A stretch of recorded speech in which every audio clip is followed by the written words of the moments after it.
13 సంవత్సరాల minor గర్ల్ని సెక్సువల్గా abuse చేసినటువంటి నారాయణరావు అనే వ్యక్తిని నిన్న ఉదయం ఇచ్చిన కంప్లైంట్ మీద అరెస్ట్ చేసి 5 గంటలకి అరెస్ట్ చూపించి కోర్టుకు ప్రొడ్యూస్ చేసే క్రమంలో ఫార్మాలిటీస్ అన్ని పూర్తి చేసి రాత్రి 10 గంటల టైంలో అతన్ని కోర్టుకి ఎస్కార్ట్ తీసుకువెళ్తూ ఉండగా దారిలో కోమటి చెరువు దగ్గర ఈ సాయి వేదిక దగ్గరలో కోమటి చెరువు దగ్గర నేచర్ కాల్స్కి వెళ్ళాల్సి ఉందని అతను రిక్వెస్ట్ చేస్తే ఎస్కార్ట్ వాళ్ళు జీప్ ఆపి అతను లాబరేటరీ కూర్చున్నాడు.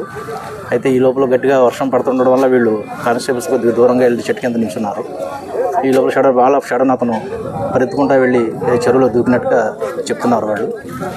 వీళ్ళు కూడా ఇమీడియట్గా చెరువులో దూకి రెస్క్యూ చేయడానికి ప్రయత్నం చేశారు. కానీ చెరువు బాగా లోతుగా ఉండడం పెద్దగా ఉండడం వల్ల అతను ట్రేస్ కాలేదు. రాత్రి మేము కూడా వచ్చి ఈ ఫైర్ వాళ్ళు కూడా పిలిపించి వెతికిచ్చాం, కానీ దొరకలేదు.